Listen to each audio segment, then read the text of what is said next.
Bienvenidos todos, muy buenas noches a otro webinar de la Asociación de Veterinarios Venezolanos en el Exilio. Hoy tenemos al doctor Héctor Montilla. El doctor Montilla se graduó en la Universidad Centro Occidental Lisandro Alvarado en el año 97. Tiene 23 años de experiencia en la industria avícola, trabajando con las empresas más importantes de Venezuela, también trabajando en el Ecuador, con una de las empresas más importantes del Ecuador, formando parte de los equipos de sanidad animal. Actualmente es jefe técnico veterinario en Pronaca y responsable del área de bienestar animal. Ha realizado diferentes cursos y entrenamientos relacionados con patología aviar, medicina aviar y bienestar animal en varias partes del mundo, como Estados Unidos, Holanda, España, México, Argentina, Brasil, Colombia, Venezuela, Aruba y Ecuador. Tenemos a Héctor, una persona con amplia experiencia en la industria avícola, que hoy nos va a hablar del abordaje del complejo respiratorio aviar. Bienvenido, Héctor. Un placer para nosotros tenerte aquí. Muchas gracias. Buenas noches a todos los asistentes a este webinar del día de hoy. Un agradecimiento especial a la Asociación de Médicos Veterinarios Venezolanos en el Exilio.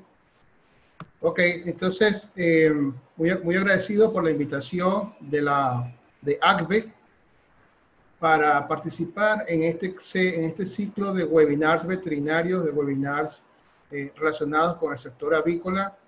A mí me ha correspondido conversar el día de hoy sobre un tema que lo he denominado abordaje del complejo respiratorio aviar. Los problemas de tipo respiratorio en las aves son quizás el principal problema al cual nos enfrentamos los veterinarios que trabajamos en la industria avícola y que trabajamos en las áreas de sanidad, de producción, de clínica y de medicina aviar.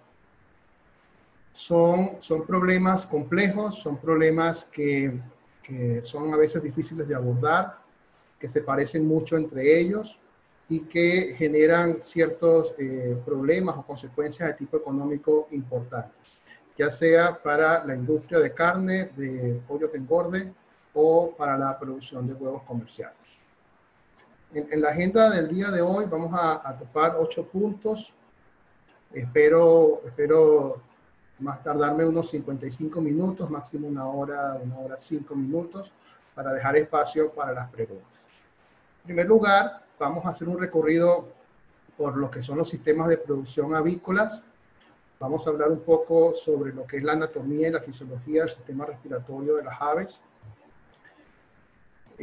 Toparemos lo que es la definición y los factores que están involucrados en el complejo respiratorio aviar.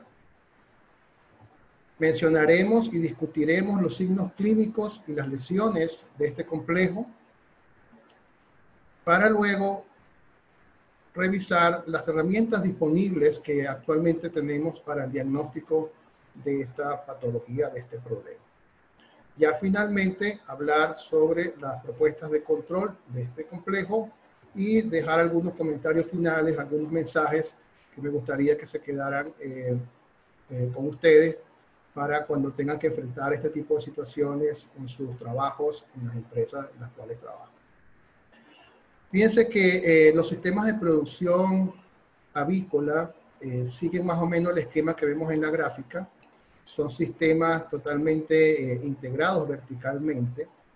En este esquema vemos un modelo de integración para pollos de engorde, pero que también puede aplicar, en este caso puede aplicar al sistema de producción de huevos con ciertas diferencias, donde actualmente 2 empresas genéticas, máximo 3 o 4, dominan toda digamos, la selección genética en el caso de los pollos de engorde, o Aviagen, y en el caso de las ponedoras comerciales, en la producción de huevos, Tenemos empresas como Highline, como Bobans, como Novogen, como H&N, donde estas empresas proveen de las gallinas y los gallos reproductores, los cuales están localizados en ciertas granjas, en ciertas zonas, en cada uno de los países.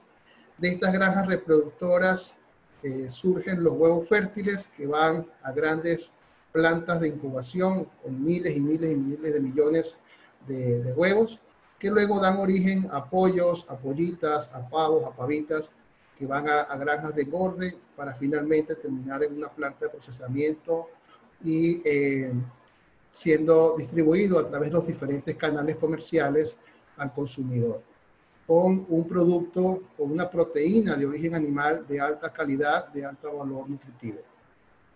En el caso de Estados Unidos, empresas muy grandes como Perdue, como Tyson. En el caso de Latinoamérica, empresas muy grandes como Bachoco, BRF, San Fernando, etcétera, siguen este mismo esquema. Un poco pareciera muy básico, pero lo traigo a referencia para un poco ubicarnos en lo que son los sistemas de producción, en lo complejo y en la cantidad de eslabones y de detalles que hay en cada uno de los eslabones de esa cadena, y que representan un desafío para mantener la producción de manera eficiente y de manera rentable. Acá podemos ver unas fotos con una granja de gallinas y gallos reproductores de la línea de engorde. En la parte superior izquierda, en el centro vemos una línea de reproductores livianos, se llama la línea liviana, para producir pollitas comerciales que luego van a dar origen a gallinas que producen huevos de color blanco. Y en la parte derecha vemos un par de reproductores que dan origen a una línea de producción de huevos comerciales de color marrón. Todas estas granjas de reproductoras, repito, producen miles y millones de huevos en unidades muy grandes de producción que luego van a estas plantas de incubación, donde durante 18 días permanecen en una incubadora, luego 3 días en una nacedora, y en un momento que nacen son transportados a las diferentes unidades de producción, llámese granjas de pollos de engorde, llámese granjas de cría o de recría o de producción de ponedores comerciales, o granjas de engorde de pavos. Finalmente, estos productos llegan al consumidor, llegan al plato, y son productos, repito, de proteína animal de excelente valor nutritivo que contribuyen a la nutrición de las personas. Muy importante este tema, sobre todo en los tiempos actuales de pandemia, donde uno de los pilares para, digamos, no sufrir los embates de esta enfermedad es estar bien alimentado, bien nutrido, y la proteína animal de origen aviar es de excelente calidad. Este año y tal vez ya al final del año pasado y este año, las proteínas de origen aviar, carne, huevos, van a ser la principal proteína consumida a nivel mundial, pasando al cerdo. Estos sistemas de producción, fíjense, representan unos desafíos para cada una de esas aves. Estamos viendo en la fotografía en el centro un pollo del año 1957, vamos a llamarlo modelo 57, y luego a la derecha vemos un modelo 2017. Ya hay modelo 2020 y están trabajando en el modelo 2024 actualmente. ¿Ok? Fíjense, se ve a simple vista la diferencia en tamaño, en peso de este pollo de engorde, y esto se ha logrado gracias a la selección genética, gracias a los avances en nutrición, gracias a los avances científicos en el control de enfermedades, en la alimentación, repito, y también en el manejo y en las instalaciones en las cuales estos animales son alojados. Entonces, estos animales han sido seleccionados y se manejan como un animal de alta producción, de alto rendimiento. Fíjense lo que ha pasado del año 75 hasta el 2010, cómo ha aumentado el rendimiento de pechuga de estos pollos. Entonces, cada vez producimos con los mismos pollos más carne, porque son animales que están seleccionados para convertir mejor, para producir más carne. Eso representa un desafío fisiológico, metabólico para el animal, lo hace más susceptible a sufrir de problemas de diferente índole, que lo vamos a ver más adelante. Entonces, siendo un animal más exigente, también necesita un mejor manejo, necesita un mejor estatus sanitario, mejores instalaciones y más bienestar animal. Lo mismo pasa con las gallinas ponedoras. Las gallinas ponedoras en la naturaleza colocaban o ponían 8, 10, 12 huevos. Luego en el siglo pasado, ya cuando empezó la industria avícola a tener un desarrollo, ya producían 120 huevos. Hacia el principio del 2000, de este siglo, ya estaban en 300. Y en este caso, ya en la actualidad, en un ciclo de 80 semanas, podemos tener gallinas produciendo 500 huevos. Entonces, todo esto, lo que quiero decir con todo esto es que tanto la línea de engorde como la línea de postura son animales de alta selección genética que han sido seleccionados para una gran producción y que requieren un control efectivo de muchos detalles. Uno de esos es la salud respiratoria o la integridad respiratoria, que no es más que el garantizar un sistema respiratorio sano con un funcionamiento óptimo que nos permita obtener el máximo potencial genético de esos animales. Y con eso, alcanzando ese máximo potencial genético, podemos alcanzar también el mayor desempeño económico de estos animales, de estos sistemas de producción. Comparado con un sistema, haciendo una comparación con lo que es la Fórmula 1, que depende de muchos detalles, que depende de mucho conocimiento, que hay muchas personas involucradas en este proceso, hay muchos detalles de tecnología, de manejo. Necesitamos una autopista o una pista de carrera para que ese pollo, para que esa gallina pueda expresar ese potencial genético. Y muy importante es las personas, los conocimientos, la capacitación de las personas que trabajan con nuestros animales. Debe ser, digamos, de alto nivel para que puedan estar a la altura de lo que ese animal necesita.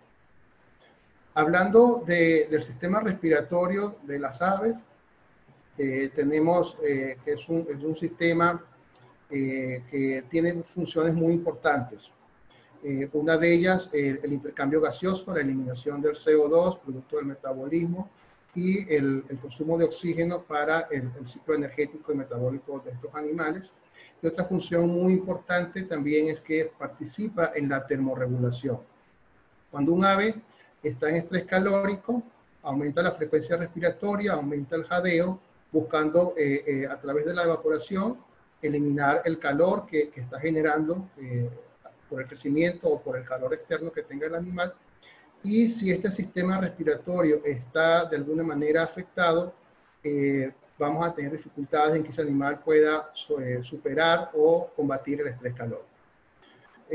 Las aves tienen un sistema respiratorio superior, los orificios nasales que están en el pico, luego el aire pasa a través de la nasofaringe, laringe, tráquea, que es bastante larga en comparación con el tamaño del animal. Tenemos la siringe, que es el órgano de canto de los animales, luego se dividen los bronquios primarios, bronquios secundarios, bronquiolos. Tenemos los pulmones, que son pulmógenos rígidos, adosados a las paredes costales. No tienen diafragma las aves, y la particularidad de las aves muy característica son los sacos aéreos. En el caso de las aves, sacos aéreos claviculares, el cervical, los torácicos y los abdominales. El proceso de respiración de las aves también tiene ciertas diferencias. En el caso de la inspiración, el aire viaja a través de la tráquea y los bronquios directo hacia los sacos aéreos posteriores, abdominales, y luego por contracción de los músculos costales y abdominales, el aire más la diferencia de presión es expulsado, y en ese momento ocurre el intercambio gaseoso y es expulsado hacia el exterior. Entonces, repito, el funcionamiento del aparato respiratorio es clave, es importante para que el animal pueda alcanzar ese potencial genético que les he explicado anteriormente. Entonces, en consecuencia, cualquier afectación, cualquier alteración, por mínima que sea, de ese sistema respiratorio, vamos a tener consecuencias importantes desde el punto de vista productivo y económico. Y allí es donde el complejo respiratorio aviar, ya vamos a ver el concepto, que se representan en estas fotos. Tenemos un gallo reproductor afectado con una secreción mucosa, tenemos un pavo con una sinusitis, tenemos una gallina ponedora también con inflamación sinonasal, tenemos un pollo de engorde con un síndrome de cabeza hinchada y postración. Todas esas fotos pueden ser catalogadas y denominadas como parte de un complejo respiratorio aviar. El complejo respiratorio aviar es un síndrome que muy raramente es causado por un solo agente etiológico. Por el contrario, tiene un agente multifactorial. Es decir, esa es la expresión del resultado de diferentes interacciones entre, primero, condiciones medioambientales, las cuales vamos a mencionar de manera general más adelante, los mecanismos de defensa propios del animal y los agentes infecciosos que puedan estar presentes en las granjas.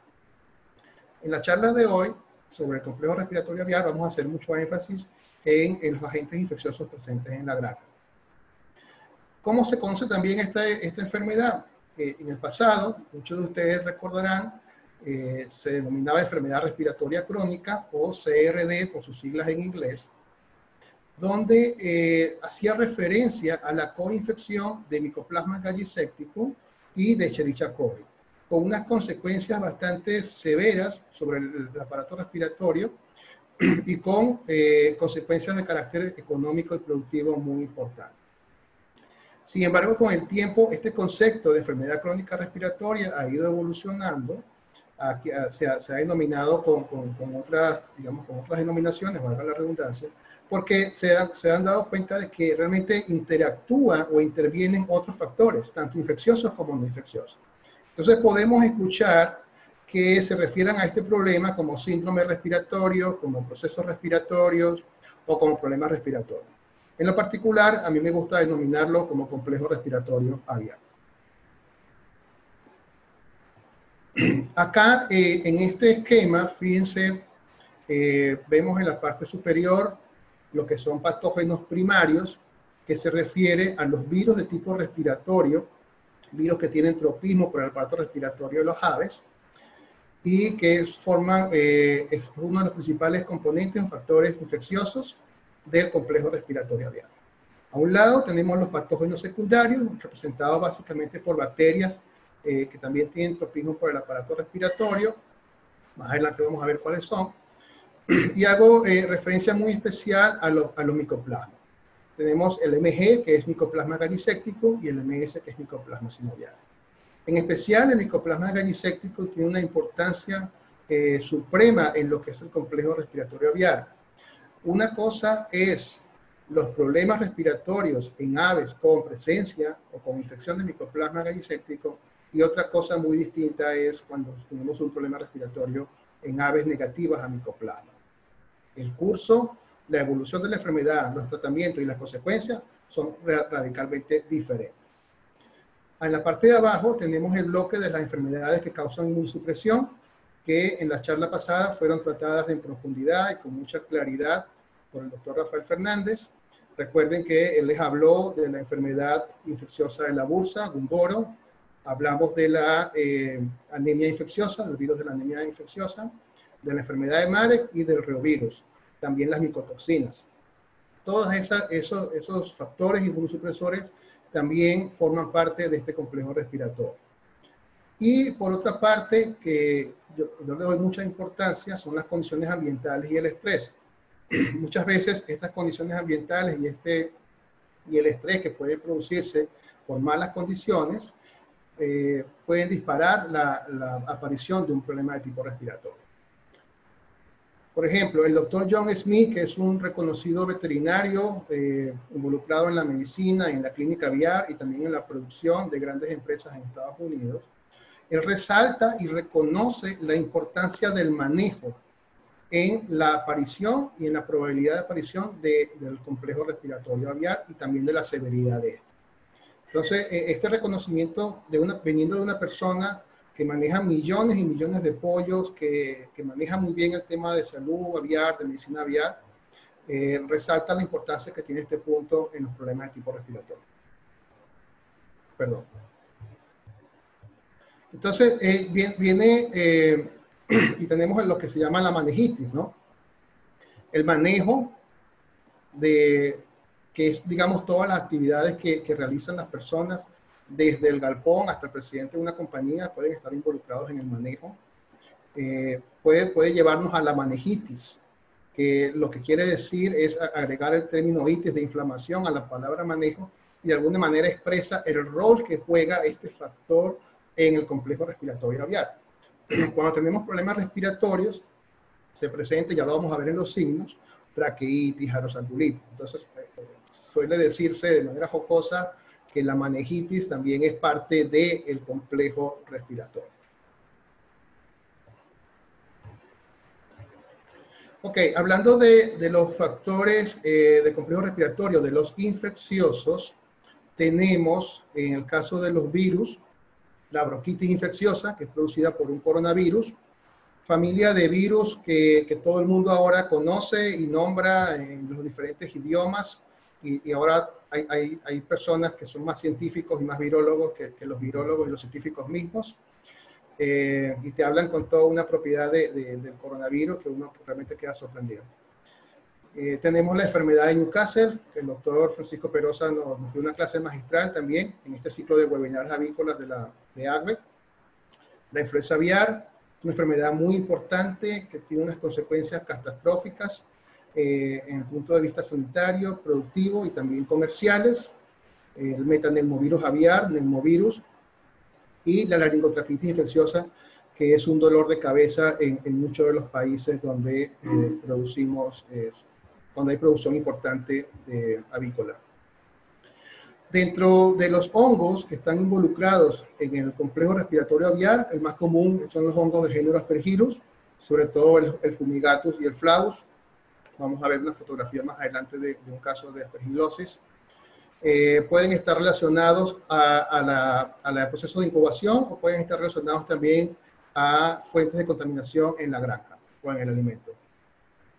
En el caso de las bacterias, las bacterias y enfermedades más comúnmente involucradas en los complejos respiratorios son el cólera aviar, producido por la Pasteurella multócida, la coriza infecciosa, producida por el Avibacterium paragallinarum, la micoplasmosis, producida por el Mycoplasma gallisecticum, el Mycoplasma synoviae, Ornithobacterium rhinotracheale, Escherichia coli, Staphylococcus aureus y Gallibacterium annatys. Los que están en color negro pueden ser considerados patógenos primarios, y los que están en color blanco patógenos secundarios. Sin embargo, ciertos patógenos primarios en un momento dado pueden tener un rol como secundario, dependiendo de cuál sea el agente digamos que más predomine en un cuadro, donde hay coinfección de varios virus. Por ejemplo, la semana pasada le preguntaban al doctor Fernández que un caso de, si tuvieran influenza y Newcastle, ¿qué podían hacer? Entonces, más o menos es un caso así, donde uno de los dos puede ser el primario y el otro secundario, pero ambos son importantes. Otra manera de hablar de los factores etiológicos infecciosos del complejo respiratorio es la siguiente denominación. Tenemos agentes desencadenantes. Por ejemplo, son aquellos que detonan la aparición del complejo respiratorio. Virus de Newcastle, virus de bronquitis, neumovirus, ya sean virus de campo, exóticos, salvajes, o virus vacunales que nosotros mismos introduzcamos en las granjas. En ocasiones, los virus vacunales, cuando son mal manejados, cuando son mal aplicados, o cuando se aplican y no hacen falta, pueden convertirse en causa de problemas. También hay virus vacunales que revierten patogenicidad y pueden ser desencadenantes de complejo respiratorio aviar. Un agente determinante es aquel que define el curso de la enfermedad. Repito, una cosa es un complejo respiratorio en pollos o en gallinas que estén positivas a Mycoplasma gallisecticum, y otra cosa es una bronquitis en aves negativas a Mycoplasma. Entonces, cuando tenemos presencia de Mycoplasma gallisecticum o de coriza infecciosa, realmente el curso de la enfermedad o el pronóstico de la enfermedad es bastante grave, bastante severo, con consecuencias importantes sanitarias y económicas. Tenemos también los agentes complicantes, que son aquellos que proliferan rápidamente y vician el proceso. Por ejemplo, la Escherichia coli, que está en todos los ambientes avícolas, en el polvo, puede estar a veces en el agua, en el alimento, en la cama, y simplemente está esperando la oportunidad. También se pueden decir agentes oportunistas para proliferar. Y a la final, muchas veces, lo que vemos en la punta del iceberg es el coli, o la Escherichia coli, la colibacilosis, en sus diferentes presentaciones. pero antes de ese Escherichia coli hay algunas otras cosas que hay que determinar. También tenemos la denominación de los agentes agravantes, que sería el bloque de las enfermedades y de los factores que causan inmunosupresión, entre esos el gumboro y las micotoxinas. Entonces veamos el siguiente caso hipotético. Tenemos un pollo con cabeza hinchada, tenemos un pollo que el ojo lo tiene cerrado por la misma inflamación, algo de inflamación en las barbillas, postración, letárgico. Este caso hipotético puede haber tenido un factor decadenante con un virus de bronquitis, vacunal o de campo, y condiciones ambientales no óptimas. Yo he colocado aquí enfriamiento, pero también pueden ser temperaturas extremas fuera de la zona de confort de ese animal. Si este pollo está positivo a Mycoplasma gallisecticum, eso va a ser un factor determinante en el cuadro que está presentando. Y probablemente el pronóstico va a ser peor al cual sería si no tuviera Mycoplasma. Igualmente la respuesta al tratamiento que se le dé. Seguramente Escherichia coli va a aprovechar la oportunidad y va a colonizar y va a producir celulitis, inflamación, la cabeza hinchada. Finalmente, en este cuadro, que probablemente no lo vemos clínicamente, puede haber un cuadro subclínico de gumboro o de alguna otra enfermedad inmunosupresora, puede también agravar ese cuadro. Entonces, así, poco a poco uno, cuando se presenta, cuando está frente a un desafío de un complejo respiratorio aviar, tenemos que ir tratando de ubicar cuáles son los factores desencadenantes, determinantes o complicantes que pueden estar jugando un rol en ese complejo.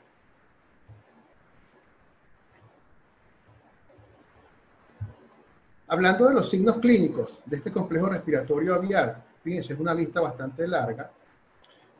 Ninguno de estos signos clínicos es característico, único o patognomónico de una enfermedad viral o bacteriana respiratoria específica.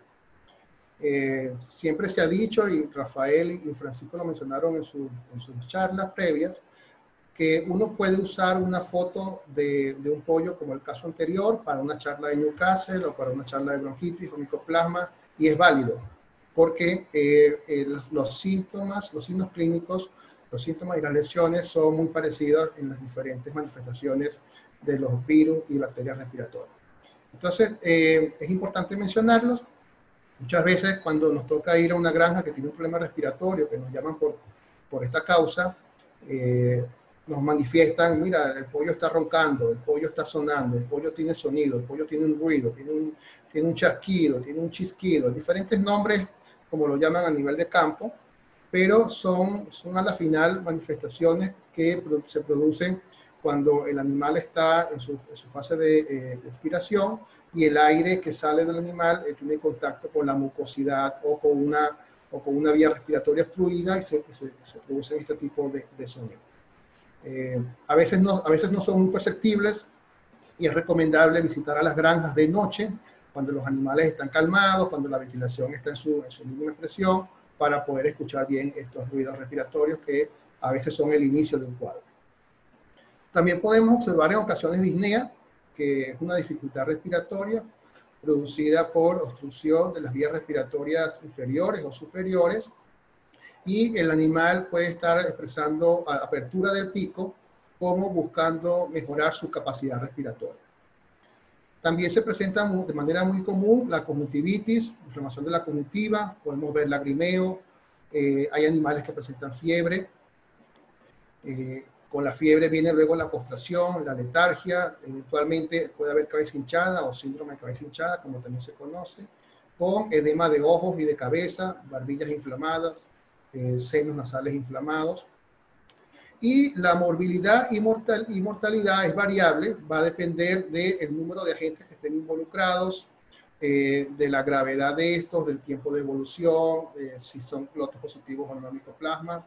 Es variable, pero puede ir a extremos muy altos de hasta 100%. En cuanto a la caída de producción de huevos, también es una manifestación productiva que es producto de un cuadro clínico de complejo respiratorio aviar, y también puede haberse afectado la calidad de los huevos y la fertilidad de los huevos fértiles, en el caso si fuera una reproductora. Fíjense, en esta foto tenemos un animal con una secreción mucosa importante. Este animal, cuando su cabeza descansa sobre la cama por el malestar que tiene, lo que se llama que el pollo enterró la cabeza, así le dicen a nivel de campo, esa secreción mucosa o el material de la cama se pega a la secreción mucosa y a veces incluso le obstruye el orificio nasal y dificulta aún más la respiración y aumenta la posibilidad de que el animal presente disnea. En este caso también vemos que hay lagrimeo y vemos una inflamación del seno nasal. Este es un caso de colitis infecciosa en pollos de engorde. Aquí al lado tenemos un pollo con síndrome de cabeza hinchada. Vemos que el animal está con letargia, con postración, con inflamación periocular, el ojo está cerrado, en el anterior también el ojo está cerrado. No se observa secreción nasal importante, pero sí tenemos una inflamación de la zona periorbital. En este caso vemos, en esta fotografía, vemos una conjuntivitis importante con una secreción que hace como una especie de espuma.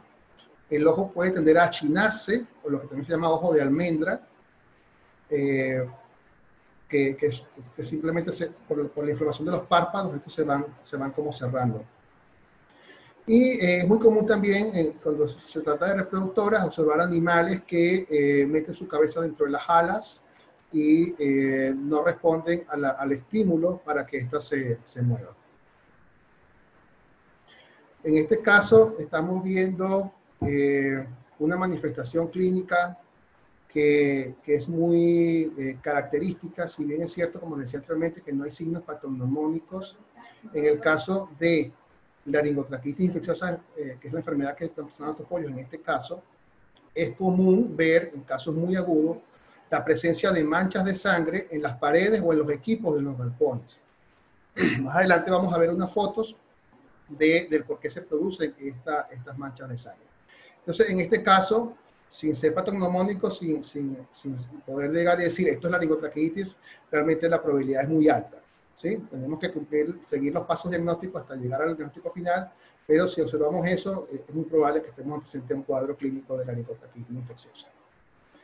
Igual pasa con las lesiones. Las lesiones del complejo respiratorio aviar no son patognomónicas tampoco, ¿ok? Nos orientan, sí, nos orientan en un caso dado hacia una enfermedad o hacia otra, pero tampoco podemos decir a ciencia cierta o digamos con un diagnóstico clínico preciso, estamos ante una bronquitis o ante un Newcastle, porque puede haber similitud de tanto de signos como de lesiones en los diferentes procesos patológicos respiratorios.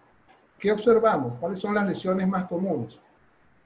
Lo más común es observar hemorragias petequiales en las diferentes partes del sistema respiratorio superior, laringe, tráquea, paladar, senos infraorbitarios, conjuntivos. A nivel de la tráquea vamos a observar diferentes grados de traqueitis con diferentes también presentaciones. En el caso de los sacos aéreos, la aerosaculitis, con grados que van desde grado 1 o leve, grado 2 o moderado y grado 3 o severo. La policerositis, involucrando a la serosa que recubre el pericardio, que recubre el hígado. Tenemos casos de neumonía, tenemos lesiones de exudado subcutáneo alrededor de los ojos y barbillas, en caso de síndrome de cabeza hinchada, y infección en los huesos neumáticos, es importante. En la parte cuando hablaba de la anatomía del aparato respiratorio, se me olvidó decirle que los sacos aéreos tienen conexión con los huesos, y que en ese caso cualquier infección de los sacos aéreos puede por esa vía también llegar a los huesos y producir osteomielitis, producir necrosis de cabeza de fémur y fracturas. En las fotos que vemos acá, en la parte superior izquierda de la pantalla, vemos una conjuntivitis, la cual puede ser producto de una replicación viral, ya sea de virus de campo o virus vacunales, o también puede ser por exceso de amoníaco en el galpón. La siguiente foto, vemos un corte sagital de toda la cara, incluyendo la cavidad nasal, y a nivel de acá, de la abertura del seno nasal, vemos como una especie de un material gaseoso, ¿sí? Que adopta una forma muy similar a la del seno nasal. Puede verse allí como una semillita. Esto es muy común observarlo en casos de colitis infecciosa, pero no es patognomónico tampoco, porque también podemos verlo en casos de micoplasma, en casos de Gallibacterium anatis, y en casos de ORT también se puede ver. Pero en casos de coriza es muy común observar este tipo de tajo allí. También vemos inflamación de las barbillas, Y al hacer disección de esta lesión, podemos ver la presencia de un material exudado, fibrino purulento, gaseoso y de celulitis.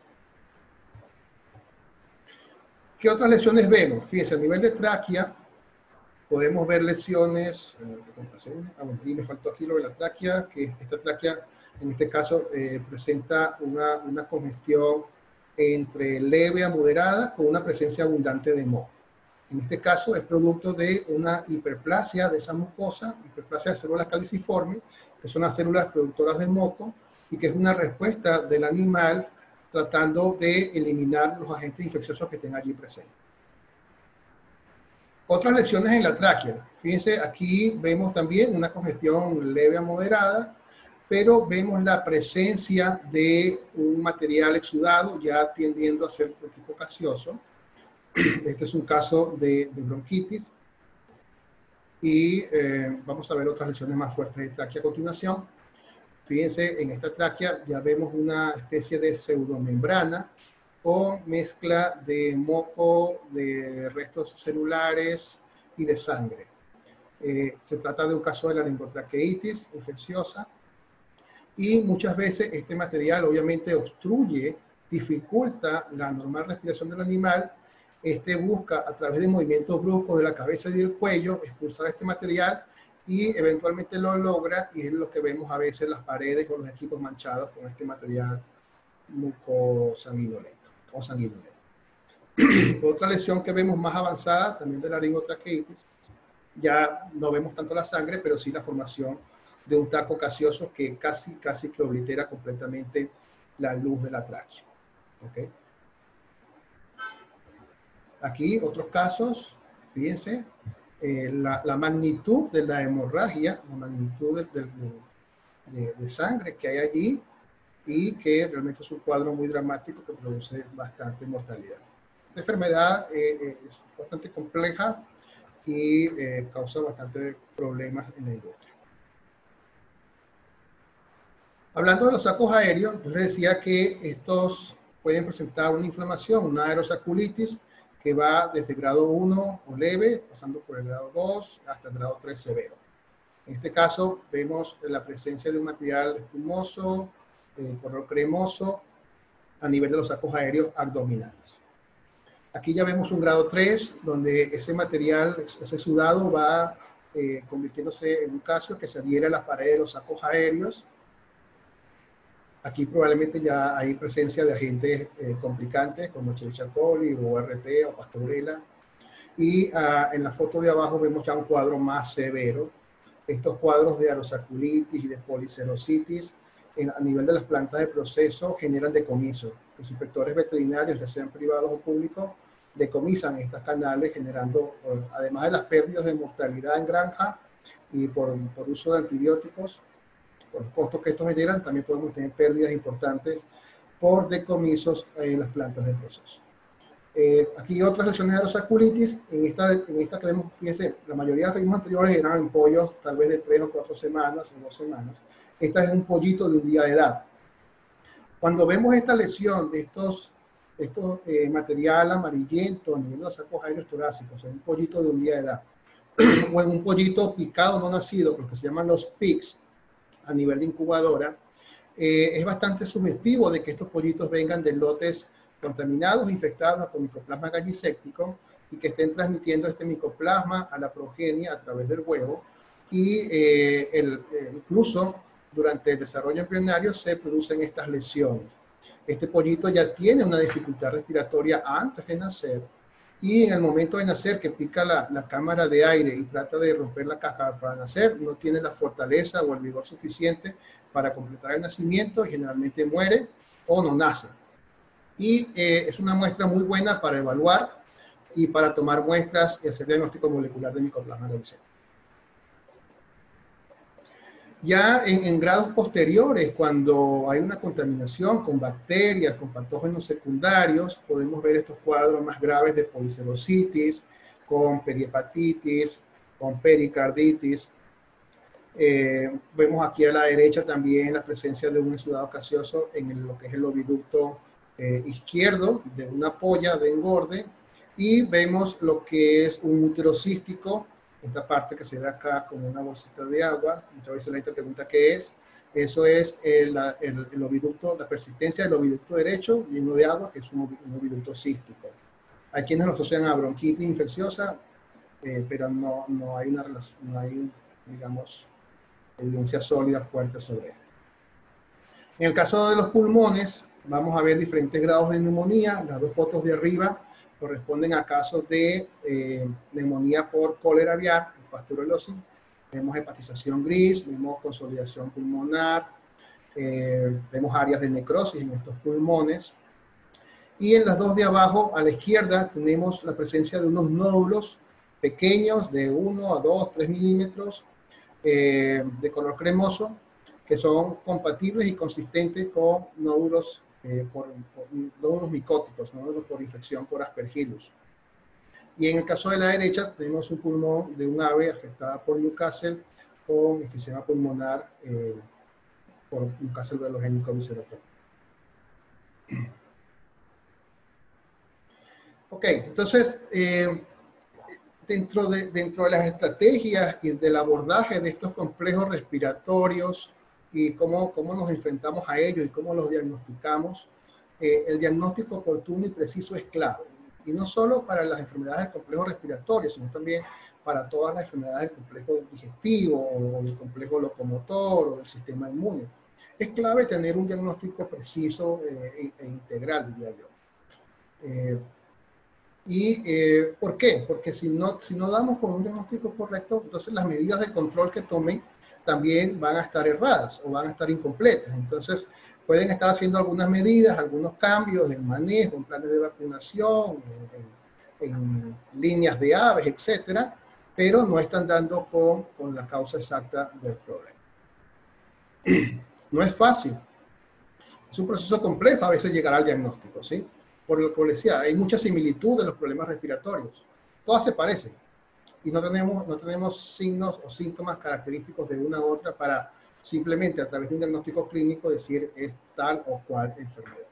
Entonces es un proceso similar a armar un rompecabezas. Uno va armando las piezas. En el mejor de los casos consigues todas las piezas y lo armas en el menor tiempo posible. Ese es en el mejor de los casos, pero no siempre es así. En la vida real y en el campo te encuentras con muchos factores. No solo los infecciosos, sino también los no infecciosos.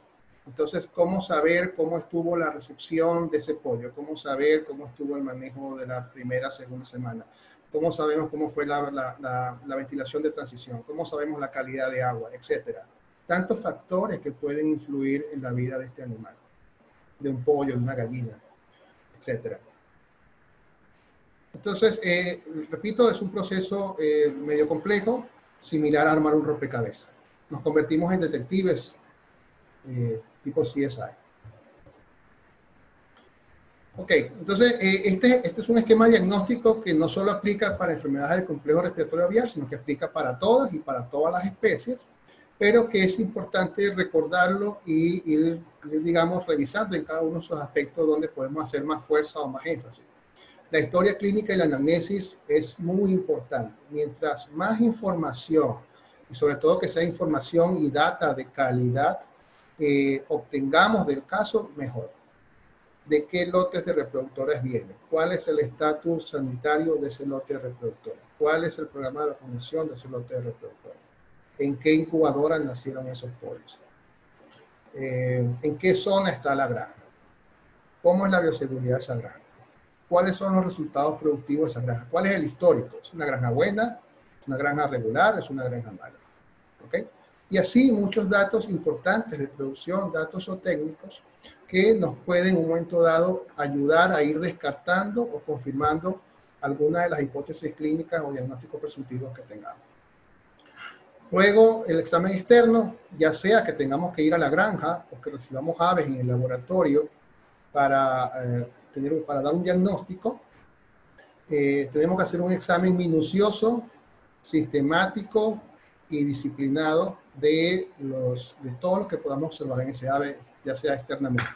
Es decir, todos los signos que les mencioné anteriormente. Y luego, cuando hacemos la necropsia, también hacer un análisis sistemático, digamos, metódico, y registrar esa información para ir armando ese rompecabezas, ir armando las piezas. Ok, tengo esta historia clínica, tengo este examen externo, tengo esta necropsia, perdón.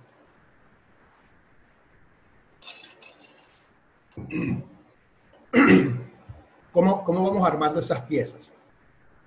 Luego, durante el momento de la necropsia, tenemos la oportunidad de tomar muestras a través de hisopados, por ejemplo, o de toma de muestras de órganos o de tejidos para hacer análisis de laboratorio. ¿Cuáles análisis de laboratorio podemos hacer? En el caso de los patógenos secundarios, bacterias, la bacteriología nos va a ayudar a identificar cuáles bacterias pueden estar presentes. Hay coli, hay Avibacterium, hay Pasteurella, etcétera, ¿no? Cuáles sean las bacterias que estén presentes.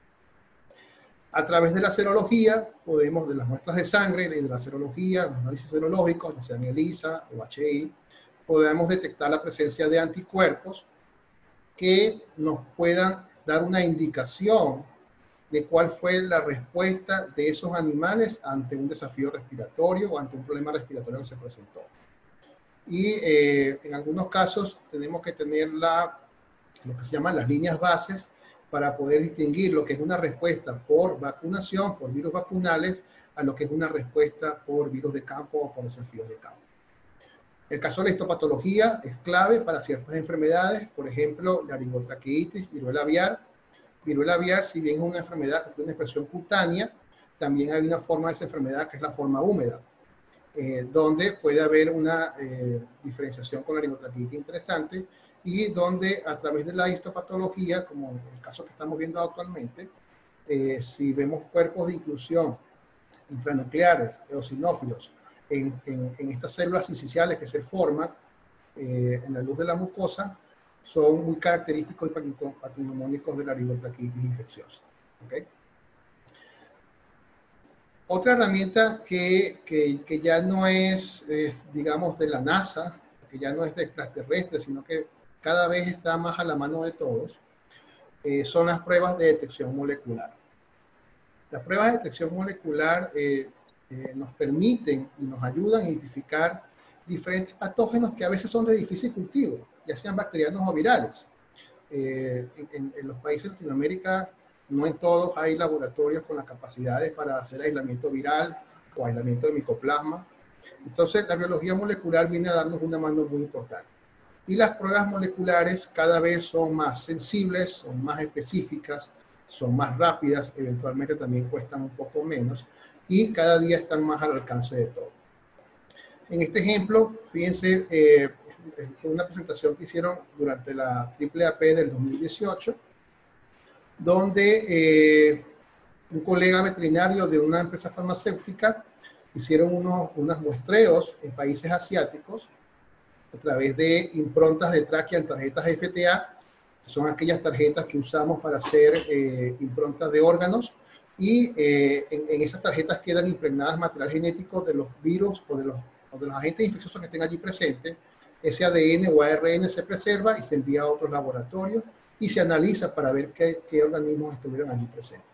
Entonces, fíjense, ellos analizaron en estas muestras, o hicieron análisis de influenza, bronquitis, laringotraqueitis, Mycoplasma gallisecticum, Mycoplasma synoviae, Ornithobacterium rhinotracheale, Pasteurella multocida, Bordetella avium, Escherichia coli y Avibacterium paragallinarum. Y oh sorpresa, en el 75% de esos casos, o de esas muestras, se observó coinfección entre 2 a 7 patógenos. Entonces, fíjense lo que les decía desde un principio, el complejo respiratorio aviar es la combinación de 2 o más agentes infecciosos a la vez en nuestras aves. En este caso, un ejemplo de serología, cómo nos puede ayudar en el diagnóstico del complejo respiratorio aviar. Es muy importante tener granjas centinelas, tener granjas donde hagamos muestreos continuos, todos los lotes, para evaluar cuál es la respuesta serológica hacia títulos de bronquitis, de Newcastle, de Gumboro, Mycoplasma, etc. Todos los lotes. Y comparar esos resultados con el resultado productivo de la granja. Este es un caso de una granja X, una granja con muy buenos resultados productivos de manera constante, una granja relativamente bien aislada, con buena bioseguridad, donde a lo largo de un periodo de tiempo vemos que cada una de estas barritas, que a veces no se ve porque el título era 0, ¿sí? Esto es serología de Aedes, ELISA, para bronquitis. Eventualmente había una que otra barra que se subía, pero realmente nunca, casi nunca esta granja presentó problemas respiratorios, ni necesitó de tratamiento antibiótico, nada por el estilo. Excepto en el último lote de esa granja, en este periodo de tiempo, donde vemos títulos de bronquitis bordeando más arriba de los 2.000 y 3.000. Este título en pollos que no tenían vacuna de bronquitis, que en este caso realmente son títulos de desafío de campo. No sé ahorita si es de virus vacunal, de alguna granja que pudo haber estado por ahí cerca, o de virus de campo. Pero en todo caso no era virus vacunal que traían los pollos porque no tenían su programa de vacunación, no incluía la enfermedad de bronquitis infecciosa. Entonces, esto es una respuesta clara a un agente etiológico que estuvo produciendo ese complejo respiratorio aviar en este caso. ¿Qué representó eso desde el punto de vista productivo? Fíjense, en letras verdes tenemos los resultados del lote anterior, donde la serología fue totalmente negativa para bronquitis. La mortalidad al final fue de 4.82, en ese lote vamos a llamarlo negativo a bronquitis, versus una mortalidad del doble en el lote positivo a bronquitis.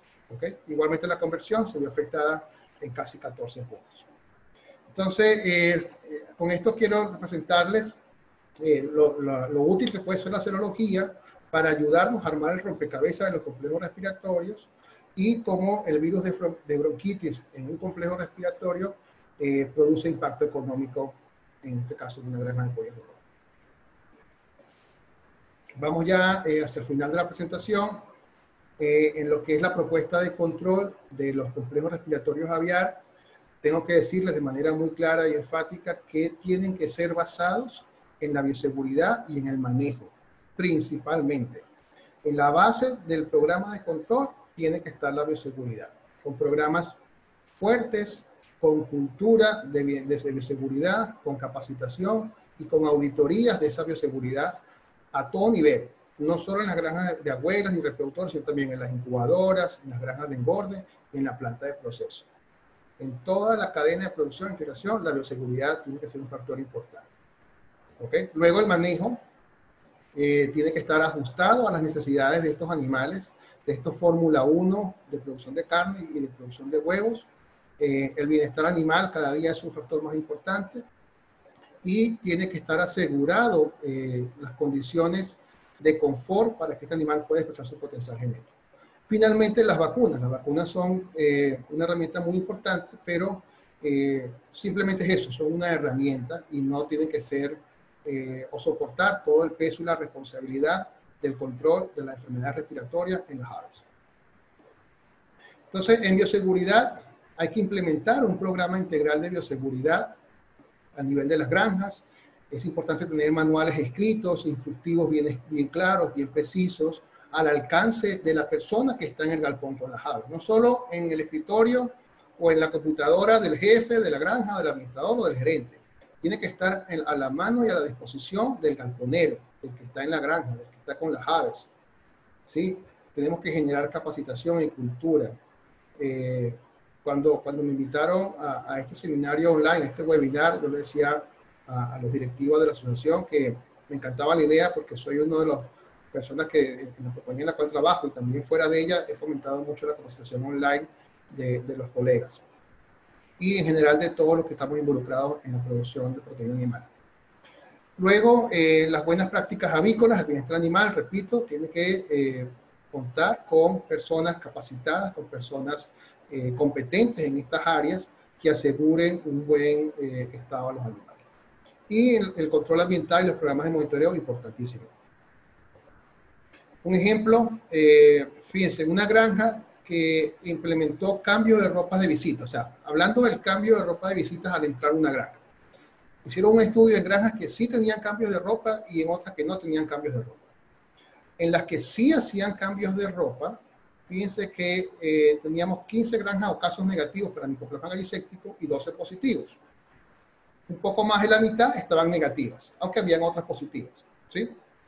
Pero cuando no había cambio de ropa, la gran mayoría, casi todas, eran positivas de Mycoplasma gallisecus. Fíjense, un aspecto solamente, cambiarse de ropa al entrar a una granja, hace una diferencia de tener casi todas las granjas positivas de micoplasma a pasar a la mitad. Ya es un paso importante.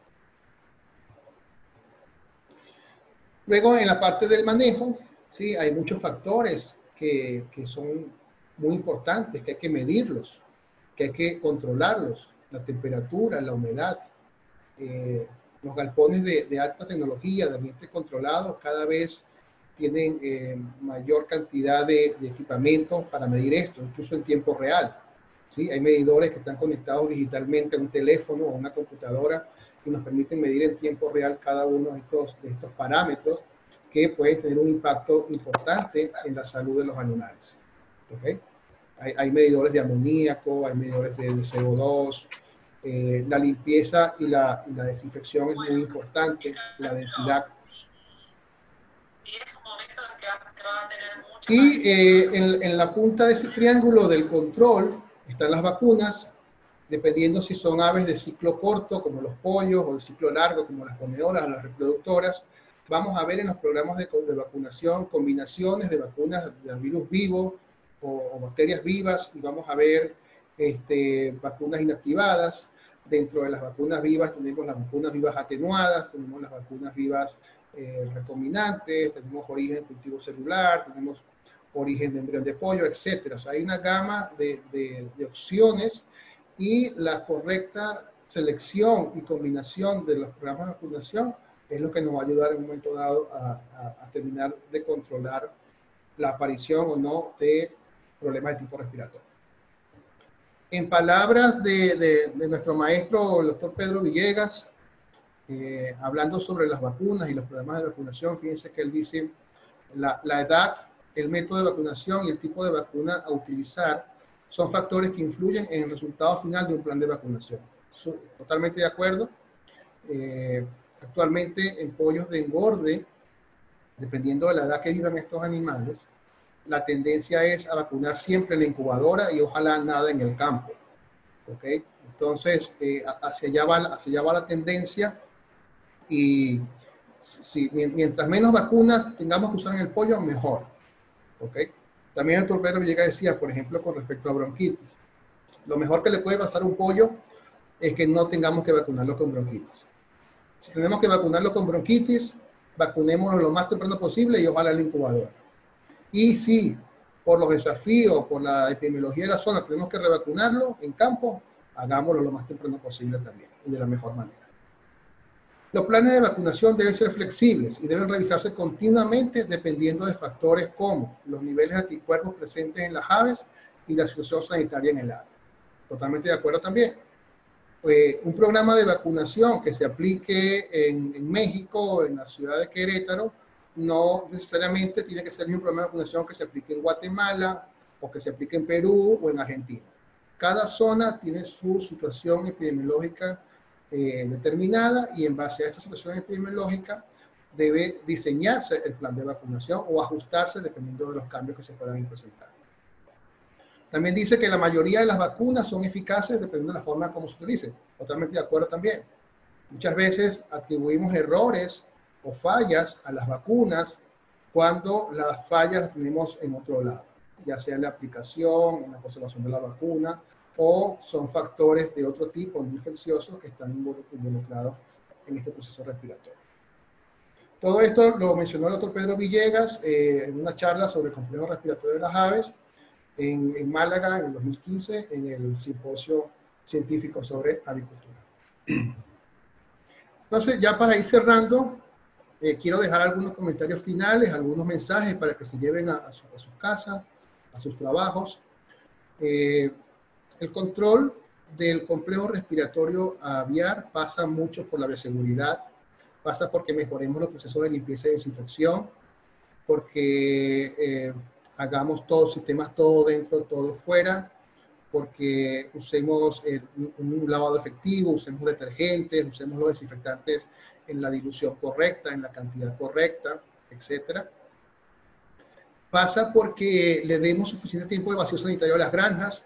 En ocasiones, por la presión productiva, le metemos más presión a la presión que ya tienen los sistemas de producción, y no le damos el descanso suficiente para hacer una buena limpieza, una buena desinfección, y eso puede predisponer a problemas respiratorios.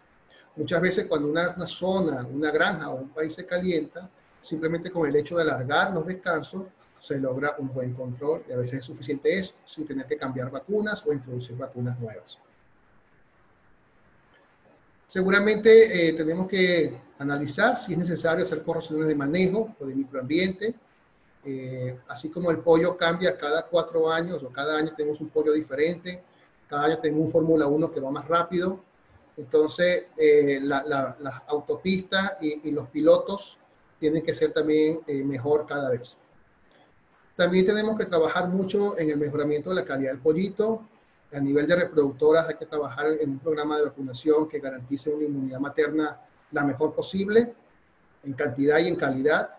Tenemos que garantizar aves libres de micoplasma, Gallicecti y Synoviae, y una calidad microbiológica del huevo y del pollito óptima que nos permita tener un arranque de ese pollo bueno y llegar a un buen producto final.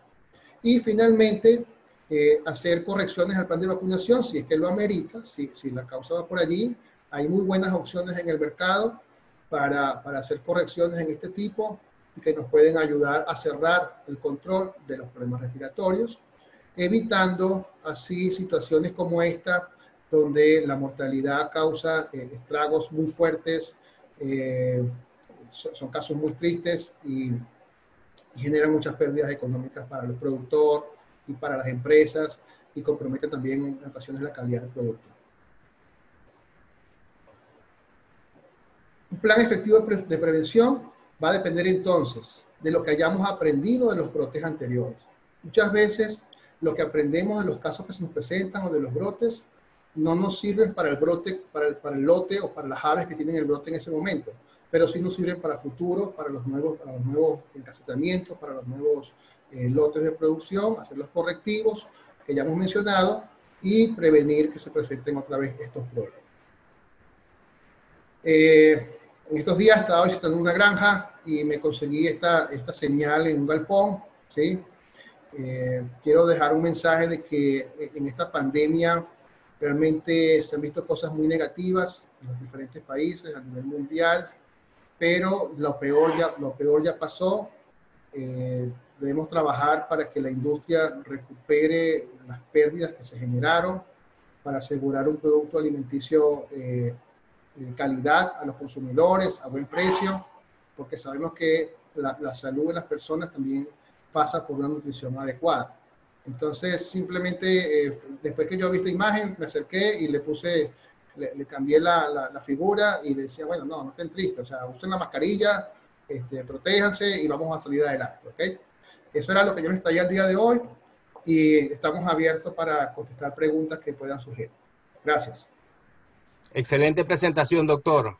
Muchísimas gracias. Ahora llega el momento de las preguntas. Y tengo que reconocer antes de comenzar con la parte de preguntas y respuestas, tengo que agradecer la receptividad de todos los colegas, fundamentalmente del área avícola, porque reconozco que son muy disciplinados y siempre están abocados a esto que es la educación continua. Saludos, Héctor. Saludos desde Valencia, del Grupo La Caridad. Jorge Ojeda. Saludos a todos. Saludos desde El Salvador. Saludos desde Chicago. Excelente presentación, Héctor. Felicitaciones, muy didáctica, del doctor Rafael Fernández. Erika Bock, excelente, gracias. Doctora Mireli González, excelente presentación. Dice, una pregunta, doctor, buenas noches. ¿Cuáles serían las claves para una buena vacunación vía aspersión? Horario, cantidad, ml de agua por ave, densidad en pollos de engorde. Ok, buena pregunta. El método de vacunación por spray, yo creo que depende mucho de contar con un buen equipo, ¿sí? Hay personas a veces que usan aspersores agrícolas con unas boquillas que no son las adecuadas para hacer una vacunación. En cuanto a la boquilla, debe ser una específica para producir un tamaño de gota que no vaya muy profundo en el tracto respiratorio, es decir, que no llegue hasta la parte de los pulmones, sino que sea un tamaño de gota mediana de alrededor de unos 80, 100 micras, que sea captada ya sea a través del ojo, del orificio nasal o del pico mismo, para captar ese antígeno y producir una respuesta local a nivel de esas mucosas, sin ir muy profundo en el tracto respiratorio. En cuanto a la cantidad de ml por ave, va a depender un poco de la edad que estemos vacunando, pero puede variar en aves muy jóvenes, a nivel de incubadora, de unos 200 a 300 ml por cada 1000 pollos, y cuando ya hablamos de aves grandes a nivel de granja, puede ser de entre 500 a 800 ml por cada 1000 aves. Se recomienda también a veces hacer pruebas con solo agua. O sea, usted llega y prueba y coloca, por decir algo, 800 ml, tiene 10.000 aves, ¿sí? 10.000 aves, 800 por 10, serían 8 litros, ¿ok? Entonces, prepara esos 8 litros vacunales con su aspersora, con la boquilla correcta, y les asperja solo agua. Si ve que le es suficiente para cubrir toda la cantidad de aves y que queden bien asperjadas, esa es la cantidad correcta. Si le hizo falta, puede agregar un poco más, o si le está sobrando, le puede restar esa cantidad. Es un buen método de aplicación de vacunas, sobre todo cuando tenemos que vacunar grandes cantidades de aves y cuando son aves en jaulas, también es un método muy importante. Y las empresas, les recomendaría también que busquen asesoría de empresas que tienen máquinas de aplicación. Las empresas que venden biológicos también tienen estas máquinas y son máquinas específicas diseñadas para estos procesos. Dice, hola Héctor, ¿tienes referencia de alguna metodología para la evaluación de pollitos de huevos picados no nacidos? Sí, si me envían su correo, bueno, ahí está mi correo, hmontilla@panaca.com, me pueden escribir y yo les puedo enviar esa referencia. Era muy común hacerlo en el pasado, creo que ya casi no se practica, y es lo que se llama la metodología de los PICS, PIPS, que a la final traduce pollos picados no nacidos. Pero sí, le puedo enviar la metodología a esta persona. Y es muy sencillo. Usted va a la incubadora, le pide que le guarden los embriones picados no nacidos, pueden ser unos 100 por lote, y procede a hacer la necropsia de esos embriones y a revisar los sacos aéreos y contar cuántos presentan la lesión que mostré en la foto. Y dependiendo del porcentaje que se presente, puedes tener un lote muy positivo o muy contaminado con micoplasma o no. Ahora, esto no es el diagnóstico final, ¿sí? O sea, es una indicación más que tiene que confirmarse con un resultado de laboratorio. Carlos Acosta, muy buena exposición, Héctor, gracias. Saludos, Carlos. Eitel Peltzer, muy buena presentación. Dentro de este contexto, ¿cómo se evalúa o se tiene en cuenta la salud intestinal o la microbiota? Ok, cada día más la microbiota intestinal cobra mayor importancia y se descubren más cosas alrededor de este organismo vivo dentro del otro organismo vivo, ¿sí? Porque toda esa microbiota es una masa viva que respira, que tiene incluso conexiones nerviosas, y cada día hay más trabajos alrededor de esto, ¿no? Y el equilibrio de esa microbiota intestinal es clave, porque el intestino es una barrera para impedir las infecciones con algunas bacterias que pueden luego llegar a sitios del aparato respiratorio a través de la sangre. Entonces, es muy importante mantener una salud intestinal que nos sirva de barrera a ciertas bacterias que luego pueden complicar cuadros respiratorios. Además que permite también la absorción de nutrientes que van a fortalecer el sistema inmune del animal. La doctora Mari Semprún, muy interesante, gracias. Erika, gracias doctor Montilla, un saludo. Jorge Antonio, Saludos, doctor Montilla, muy buena charla. Luis Gandica, gracias por la información compartida, excelente. Rafael Zamora, gracias y éxitos. Rafael Zamora, Julián, dice, excelente, muchas gracias. Realmente que es muy complejo, en el que hay que pensar de una forma muy ordenada y técnica para poder tomar las mejores decisiones.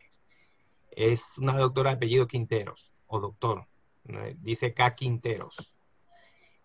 José Quintero dice, excelente, felicitaciones.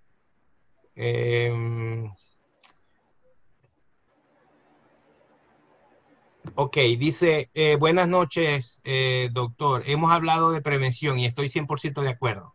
Pero ¿qué pasa cuando ya tenemos la enfermedad respiratoria instalada? Ok. Depende, cuando tenemos hablando de un caso de una granja de pollos de engorde, supongamos que se trata de una granja de pollos. Dependiendo de la edad que tenga el lote, en un momento dado podemos hacer una intervención para evitar complicaciones con patógenos secundarios, ¿sí? Basado en el historial de la granja, basado en la presentación de casos anteriores, podemos hacer una terapia con tratamiento de antibióticos para curar o para prevenir la aparición de patógenos secundarios, una vez más, basado en el historial de la granja. ¿Okay? También si es un brote de una enfermedad, llámese Newcastle, fuerte, velogénico, lucerotrópico, también se puede hacer vacunación sobre brote. Lo hablábamos en la charla con el doctor Peroso, de que en ciertos casos buscamos es proteger a aquellas que todavía no se han infectado con el virus de campo y que prefiero que estén inmunizadas con el virus vacunal. Pero son casos muy extremos ante cepas muy fuertes de Newcastle que se puede hacer esto. O a veces incluso también casos de laringotraqueitis. Los tratamientos siempre van a ser soportivos. Recordemos que para las infecciones virales no hay un tratamiento específico. Entonces, básicamente son tratamientos soportivos, pueden incluir antibióticos, pueden incluir antipiréticos, puede incluir el uso de desinfectantes al ambiente o a la cama y puede incluir el uso de antiinflamatorios o de expectorantes. En el caso de gallinas, la inyección parenteral de combinación de antibióticos y antiinflamatorio funciona bastante bien, y ayuda a que el ave se levante. Pero cuando vemos esos cuadros tan fuertes de postración, de fiebre, y queremos hacer un tratamiento vía agua de vida, si el animal no bebe el agua, tampoco recibe el tratamiento. Entonces, eventualmente, a nivel de gallinas reproductoras o de ponedoras comerciales, se pueden hacer tratamientos parenterales que funcionan bastante bien. Okay. Dice, felicidades, doctor. Muy práctica y dinámica la presentación. Felicitaciones. Gracias, doctor Montilla. Excelente charla. Felicitaciones por la charla, muy interesante. ¿Qué opina usted sobre el uso de eucalipto para tratar signología respiratoria? Bueno, yo era muy escéptico con todo el tema de los tratamientos naturales, pero cada día más hay descubrimientos de lo que se llaman los aceites esenciales provenientes de plantas, entre esas el eucalipto, y créeme que para ciertos casos funcionan muy bien, Tal vez ya hay mejor tecnología alrededor de la extracción de estos componentes naturales de ciertas plantas. Hay productos muy estables que funcionan bien y sí, yo creo que es una opción. Dice Luis Almeida, saludos desde Panamá. Hola Luis, saludos, compadre. Edinson Merino dice, saludos desde Macará, Ecuador. Podríamos llevar a cabo una relación para tomar decisiones cuando en los decomisos encontramos patologías en las plantas de faenamiento. Y con esto mantener datos históricos y mantener programas sanitarios acorde al sitio o área. Sí, sí. No sé si es una pregunta o es una... Sí, es una pregunta. Lo que pasa es que a veces cuando son largas me pierdo. Sí, definitivamente los datos que producen las plantas de proceso, los inspectores veterinarios, el área de calidad de las plantas de proceso es una información muy valiosa para los gerentes de producción para poder tomar decisiones. Granjas que continuamente estén presentando altos porcentajes de decomisos o alguna afectación de la calidad del producto o del peso, del rendimiento, son granjas que deben entrar a un estudio, a un análisis del por qué esa situación, por qué se están presentando esos decomisos. A veces puede darse casos donde a nivel de granja tal vez el complejo respiratorio no es muy evidente, no es muy fuerte, pero de manera subclínica puede ser detectado a nivel de la planta, ¿no? Donde ya hay, o sea, podemos ver en miles de aves pasando a través de la línea la presentación de lesiones, policerositis o de neumonía. Y sí, definitivamente es importante, doctor Merino, que esa información sea compartida con el área de producción para que ellos puedan tomar decisiones y hacer análisis de las causas. Dice Margarita Romero, doctor, buenas noches. ¿Se puede tomar como signo patognomónico la persistencia del oviducto derecho para bronquitis infecciosa? Yo diría que no. Yo diría que no, porque eso es últimamente que lo han relacionado con ciertas cepas de bronquitis, donde es común ver la persistencia del oviducto derecho. Pero a veces lo ves también en aves sanas, entonces yo diría que no. No lo tomen como una referencia.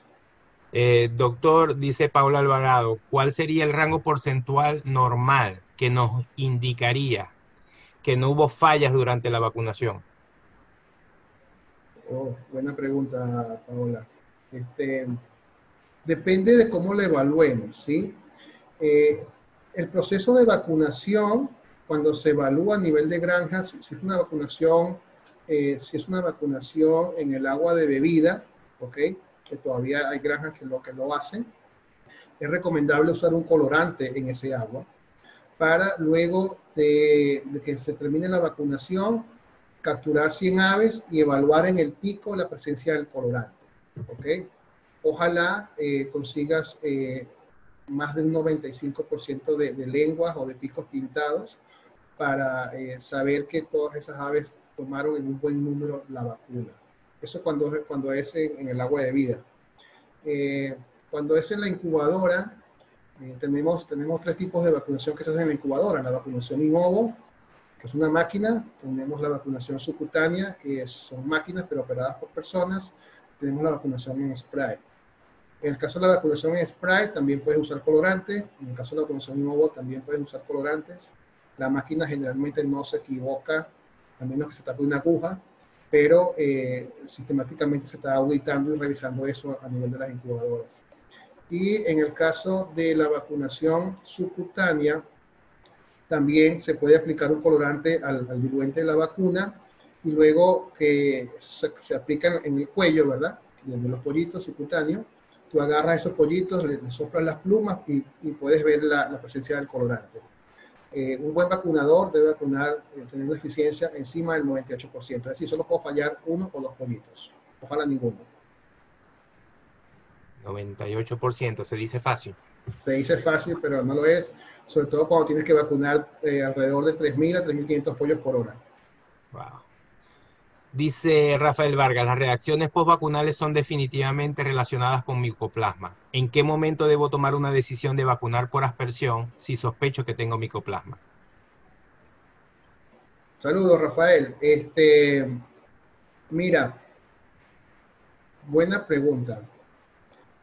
Cuando se sospecha que tienes micoplasma en un lote, definitivamente deberías tener un tratamiento metafiláctico contra micoplasma y usar la menor cantidad de vacunas, sobre todo de tipo respiratorio posible. Solamente aquellas estrictamente necesarias para cubrir las necesidades de protección de esos pollos en esa zona. Y una vez más, vacunar lo más temprano posible. Siempre lo más temprano posible va a ser la incubadora y luego ojalá antes de los 12 días, no más allá. Cada vez que vacunamos el pollo más adulto, la reacción respiratoria puede ser más fuerte y segundo, vamos a tener menos tiempo para reaccionar ante esa reacción. Eh, Excelente presentación, doctor Montilla. Saludos desde Santa Cruz de la Sierra, Bolivia. Wilson Delgadillo. Hola Wilson, saludos. Indira, doctor, ¿tiene datos relevantes en granjas de Levante y cuáles han sido las consecuencias que sufren enfermedades respiratorias en esta etapa? Ojalá que nos pudiera aclarar si se trata de levante de reproductoras o de postura, pero en general, en el caso de reproductoras, no son muy frecuentes los problemas respiratorios en levante de reproductoras. Estos animales se crían, ahí coloco reproductora. Estos animales se crían a una densidad bastante baja, generalmente tienen buenos manejos, tienen una serie de vacunaciones de virus vivos, virus inactivados, van a una velocidad de crecimiento muy controlada. Entonces, realmente estos animales tienden a no ser tan comunes los complejos respiratorios aviares, o si se presentan, tienden a ser leves. Puede ser el caso de reacciones postvacunales. Yo le diría que si se están presentando casos en levante reproductora, uno, evaluar la zona, ¿sí? Cómo está la bioseguridad, lo que hablamos. Dos, evaluar la eficacia de las vacunaciones que están aplicando, cómo está la cuadrilla. Están trabajando a una velocidad correcta, están colocando las vacunaciones oculares de manera correcta, están haciendo los chequeos y las evaluaciones para ver el rendimiento de las vacunas, hacen seguimiento serológico de estas. Y yo creo que uno de los principales problemas que yo he escuchado y que he visto y he observado en reproductoras, eventualmente puede ser laringotraqueitis. Es de lo más común que a veces se puede presentar, porque en muchos países no está permitido la vacuna, o están permitidos vacunas que, si bien es cierto, protegen algo, no, la protección no es total, es apenas un 70%, un 80%. Y si el virus está por ahí dando vueltas, está cerca de la granja, eventualmente pueden tener casos de laringo, pero no es muy común. José Quintero dice, saludos en granjas de gallinas ponedoras que reciben pollitas de 16 semanas, que vienen vacunadas del Levante. ¿Es recomendable la revacunación? Si es así, ¿cuál vacuna recomienda y a qué edad? Pollitas ponedoras, ¿no? Dijo. Sí, pollitas Sí. ponedoras. Ok. Mira, cuando ya la polla está criada y llega a la edad que tiene que ser transferida de la granja de producción, es preferible que ya vaya con su programa de vacunación completo. ¿Ok? Y si es que tienes que revacunar en la granja, esperar a que el animal llegue, se adapte, ¿verdad? Digamos que se adapte al ambiente de la granja donde está llegando. Y no es recomendable vacunar ni 3 a 4 semanas antes o después del pico de producción. Si tienes que revacunar porque en la zona hay desafíos de Newcastle o de bronquitis o de neumovirus, o a veces hasta de coriza también, espera 4 a 5 semanas después del pico de producción y ahí aplica las revacunaciones que considere necesarias para esa zona. Oscar Collante, muy buena presentación. Espero que sigan promoviendo este tipo de actividades. Oscar, continuaremos con este tipo de actividades porque es una excelente oportunidad de educación continua para todos los colegas. Pronto escucharán más información de lo que estamos preparando. Felicitaciones, Héctor. Saludos, Héctor. Excelente presentación. Pedro Urbina. Héctor, ¿qué Ese es opinión paisano te tuyo, Pedro merece? Urbina. Paisano tuyo. Paisano mío. No, Pedro no, es Juan Urbina que estaba por ahí. Pedro está en México. Saludos, Pedro. Héctor, Oscar Collante, ¿qué opinión le merece los tratamientos de antibióticos en el alimento para controlar problemas respiratorios en ponedoras y reproductoras pesadas? Es una opción, ¿no? O sea, lo ideal siempre, Oscar, va a ser no tener que llegar a la necesidad de usar antibióticos, ¿sí? Eso siempre va a ser lo ideal. Y en las producciones responsables con el uso de antibióticos debemos ir hacia allá. O sea, debemos trabajar siempre más en bioseguridad, en prevención, que en tratamiento. Pero si eventualmente hay que hacer un tratamiento, en el caso de reproductoras y ponedoras, el alimento es una buena vía. El alimento simplemente es una vía. ¿Ok? y funciona cuando tienes necesidad de hacer algún tratamiento. El alimento puede ser una vía, tienes que tener cuidado con la dosis, porque a veces en los procesos si hacen procesos de paletizado o de extrusión en las plantas de proceso, las temperaturas a las cuales se somete el alimento puede afectar la acción del producto.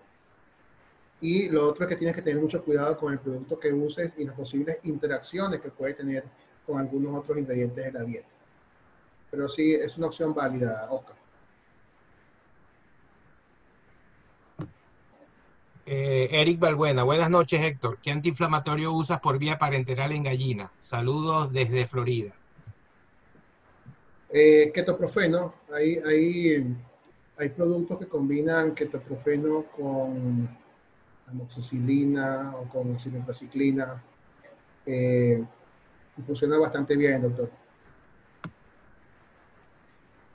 Luis Fernando, ¿cómo podemos incrementar en una vacunación por aspersión la entrada de mayor cantidad de virus vacunales respiratorios, más allá de la sola entrada del virus vacunal por la mucosa oral, respiratoria, ocular, entendiendo que estos virus también tienen replicación entérica y tendríamos una mayor respuesta inmune? Por aspersión.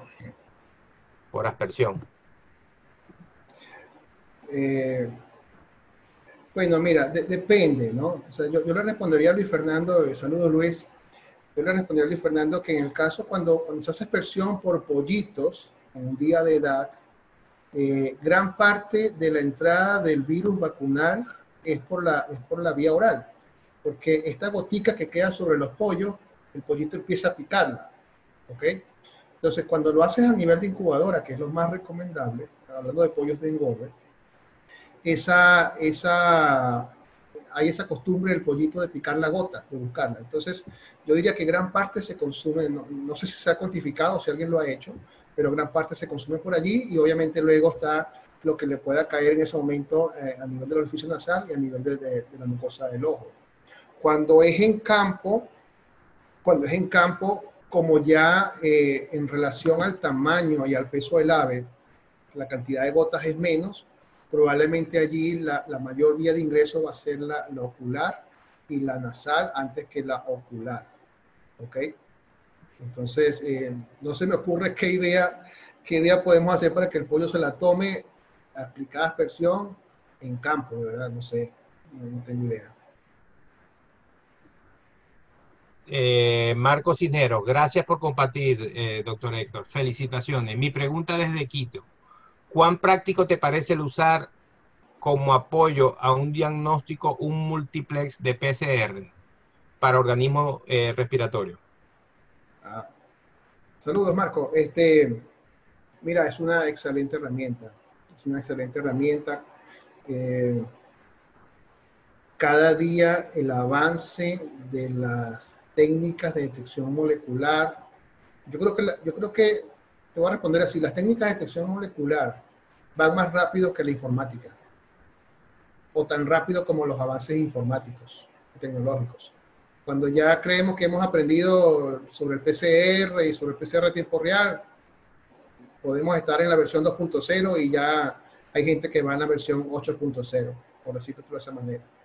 Entonces, realmente ahorita tú puedes agarrar un hisopo, hacer un hisopo de un ave y ponerlo o hacer una impronta de una tráquea y mandar a un laboratorio y con un multiplex te van a dar respuesta de diferentes antígenos, 8, 10. Cada día son más sensibles, más específicos y están más a la mano. Saludos, Héctor, desde La Piedad, Michoacán, México. Luis González. Actualmente existen productos de origen fitobiótico, de aceites esenciales de menta y eucalipto, que van acompañando tratamientos antibióticos, ya que estos aceites tienen propiedades antiinflamatorias. Me imagino que está complementando Sí. la... Cada día se descubren, cada día se le atribuyen funciones importantes al tema de los aceites esenciales. Tampoco son la panacea, ni son la solución a todos, pero ayudan y funcionan para muchos casos. Indira decía que eran reproductoras, ya lo dijimos. Dice, el mejor tratamiento es que no haga falta ponerlo. Debemos ir a granjas libres de antibióticos, dice José Tavares. Correcto, José. Rafael, ¿qué opinión le merece el uso de productos hidrosolubles para el manejo del estrés? Productos hidrosolubles. ¿Qué productos?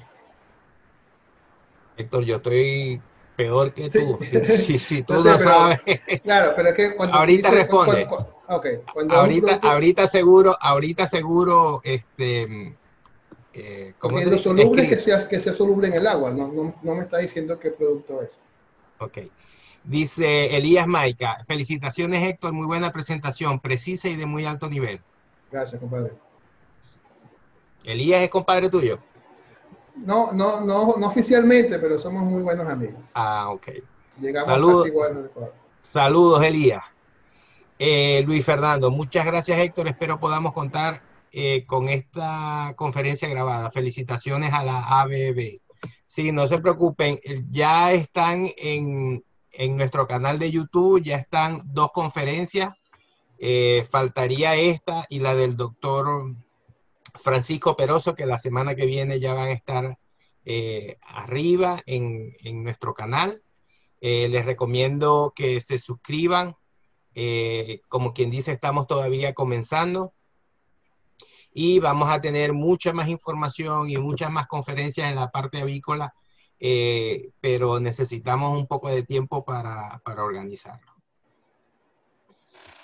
Seguimos revisando. Ahí está el producto, Turbo Light Plus. Es una combinación de minerales, vitaminas, minerales, microelementos que se aplican en el agua ante cualquier manejo. Bueno, fíjense, yo también era muy escéptico con la necesidad del uso de vitaminas o de productos y agua de bebida, porque a nivel nutricional, con los alimentos, se busca suplir todas las necesidades que tenga el pollo desde el punto de vista nutricional, a través del alimento, ¿no? Llámese vitaminas, electrolitos, aminoácidos, energía. Pero eventualmente los pollos están sometidos a procesos estresantes. Uno de ellos es la recepción la primera semana, el primer día, ¿no? El transporte de la incubadora. Si el transporte es muy largo, o si se quedan de un día para otro en la incubadora y pasan muchas horas entre el nacimiento y la llegada a granja, probablemente el uso de estos productos a base de electrolitos, sobre todo la parte electrolítica, ayuda a que ese animal se hidrate de una mejor manera, ¿no? Y tenga un mejor equilibrio electrolítico. Igualmente, durante la crianza hay procesos estresantes como los cambios de alimentos, los cambios en el programa de luz, o podemos estar presentes sin pollos de engorde con pollitos de una reproductora muy joven, muy pequeña, que también pueden necesitar una ayuda. Entonces, en general, estos productos son válidos su uso. Lo que siempre tenemos que tener en cuenta antes de usar un producto es qué beneficio me va a dar. Entonces, mi recomendación es que lo midan. Si creen que un producto les puede ser útil, úsenlo en 2 galpones y en 2 no, con pollos de origen similar, y midan la respuesta en términos económicos, en términos productivos, en términos sanitarios. Antes de enviar los pollos a la planta, también es bueno hacer uso de estos productos para que se mantengan hidratados y para que la merma que se produce por el ayuno sea menor. Bueno, doctor, llegamos al final de las preguntas. Muchísimas gracias. Excelente presentación, muy detallada, de mucha altura, como lo comentaron los asistentes. Y le voy a dar unos minutos para que se despida de sus amigos y de sus colegas antes de despedirnos. Bueno, muchas gracias a todos por participar en este webinar. Muchas gracias a la Asociación de Médicos Veterinarios Venezolanos en el Exilio. Les deseo muchos éxitos en sus exámenes. Les deseo muchos éxitos en la asociación. Continúen con la educación online, que eso es para beneficio de ustedes y para beneficio de todos. Y a todos los que estuvieron, una vez más, muchas gracias por su atención, por sus preguntas. La charla va a estar pronto en YouTube para que la puedan revisar, si es el caso. Y ahí está mi correo por cualquier duda o inquietud que quieran plantearme. Estoy a sus órdenes. Muchas gracias a todos, buenas noches y que, bueno, que Dios me los cuide. Muchísimas gracias, doctor. Feliz noche. Y les Igualmente. recuerdo que pueden revisar el canal de YouTube en Asociación de Veterinarios Venezolanos en el Exilio. Feliz noche y que descansen. Buenas noches para todos. Cuídense.